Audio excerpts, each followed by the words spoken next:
சற்று முன் வெளியான முக்கிய அறிவிப்பின்படி கனமழையால் பாதிக்கப்பட்ட விவசாயிகளுக்கு உடனடி நிவாரணம் தர வேண்டும், தமிழக அரசுக்கு வலியுறுத்தல்.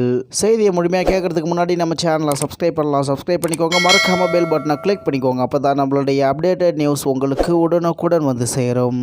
டெல்டா மற்றும் தென் மாவட்டங்களில் கனமழையால் பாதிக்கப்பட்ட விவசாயிகளுக்கு உரிய நிவாரணத்தை உடனடியாக வழங்க வேண்டும் என்று அரசை எதிர்க்கட்சி தலைவர் பழனிசாமி வலியுறுத்தியுள்ளார். கடந்த ஒரு வார காலமாக டெல்டா மாவட்டங்களிலும் திருநெல்வேலி உள்ளிட்ட தென் மாவட்டங்களிலும் பெய்த தொடர் மழையால் நெற்பயிர்கள் பெருமளவு மழைநீரில் மூழ்கியுள்ளன. மேலும் கரும்பு, வாழை, வெற்றிலை போன்ற இதர பயிர்களும் மழைநீரில் மூழ்கிவிட்டன.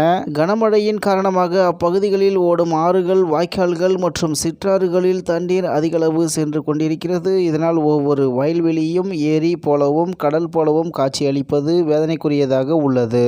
பருவமழை தொடங்கும் முன்பே வாய்க்கால்கள் மற்றும் வரத்து கால்வாய்களை தூர்வாராததே தற்போதைய நிலைக்கு காரணம். பாடுபட்டு விளைவித்த நெற்பயிர்கள் வெள்ளத்தால் சேதமடைந்ததை பார்த்து விவசாயிகள் மிகுந்த வேதனையை அடைந்துள்ளனர். இந்திய வானிலை ஆராய்ச்சி மையம் முன்கூட்டியே வானிலை நிலவரம் மற்றும் மழைப்பொழிவு குறித்து அறிவித்த பின்பும் வயல்வெளிகளில் தேங்கும் நீரை மடைமாற்றி வெளியே அனுப்ப எந்தவித முன்னெச்சரிக்கை நடவடிக்கைகளையும் வேளாண்மை துறை எடுக்காதது கடும் கண்டனத்துக்குரியது.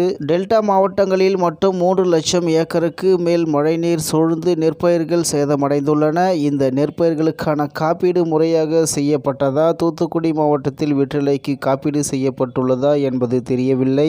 காப்பீடு செய்யப்பட்டிருந்தால் விவசாயிகளுக்குரிய நஷ்ட ஈட்டை காப்பீட்டு நிறுவனங்களிடமிருந்து உடனடியாக பெற்றுத்தர அரசை வலியுறுத்துகிறேன். தமிழகத்தில் பல மாவட்டங்களில் பயிரிடப்பட்ட நெற்பயிர்கள் மழைநீரில் மூழ்கி பாதிக்கப்பட்டுள்ளன. அரசு அதிகாரிகள் பாதிக்கப்பட்ட பகுதிகளுக்கு சென்று தண்ணீரில் மூழ்கியுள்ள நெற்பயிர்களை கணக்கெடுத்து பாதிக்கப்பட்ட விவசாயிகளுக்கு ஏக்கருக்கு ரூபாய் 25,000 நிவாரணமாகவும், பாதிப்படைந்துள்ள இதர பயிர்களுக்கு உரிய நிவாரணமும் உடனடியாக வழங்க வேண்டும் என்று எதிர்க்கட்சி தலைவர் திரு எடப்பாடி கே. பழனிசாமி அவர்கள் முதல்வர் ஸ்டாலினை வலியுறுத்துகிறேன் என்று அவர் கூறியுள்ளார் என்று தகவல் வெளியாகியுள்ளது என்பது குறிப்பிடத்தக்கது.